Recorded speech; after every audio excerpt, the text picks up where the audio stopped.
ചേട്ടാ ചേട്ടത്തി കേറി വാ. ചേട്ടാ ചേട്ടത്തി കഴിക്ക്. ഇതിന്റെ ഒന്നും ആവശ്യം പറഞ്ഞില്ല. ചായ ഒന്നില്ലേ? ഏയ് ചായ ഉണ്ടാക്കിയില്ലേ? പുറത്ത് നല്ല ചൂടല്ലേ? എനിക്ക് കിട്ടിയത് കഴിക്കില്ല. എന്റെ അനിയത്തിയുടെ വീട്ടിൽ വന്നല്ലേ. അതൊന്നല്ല, ചായ ഉണ്ടാക്കാനുള്ള മടിക്ക് ഉണ്ടാക്കണ്ട.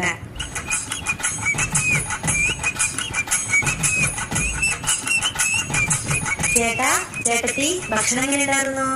ഭക്ഷണം സൂപ്പർ ആയിരുന്നു പെങ്ങളെ. ഭക്ഷണോ? ചേച്ചിയുടെ നാട്ടിലൊക്കെ മാഗിയുടെ ഭക്ഷണം എന്നാണോ പറയാ? ചേച്ചി എന്തായാലും ഭക്ഷണം നന്നായിരുന്നു. പക്ഷെ അത് കുറച്ച് നടി പിടിച്ചു തോന്നുന്നുണ്ട്. ഒരു പുകമണൊക്കെ ഉണ്ടായിരുന്നു. ചേട്ടാ ഒരു മിനിറ്റ് വന്നേ. അതാ വരുന്നു. നിനക്ക് തലക്കേറെ താമസില്ലേ? അനിയത്തിയുടെ വീട്ടിൽ വന്നിട്ടാണ് ഇങ്ങനെയൊക്കെ പറയുന്നത്. എന്തടി ചേട്ടാ ചേട്ടൻ വന്നതൊക്കെ എന്തിനാ ചേട്ടത്തിനെ കൊണ്ടുവന്നേ? എന്ത് പറ്റി? ചേട്ടത്തി ഇങ്ങനെയൊക്കെ പറഞ്ഞ തന്നെ വീട്ടുകാരെ അമ്മായി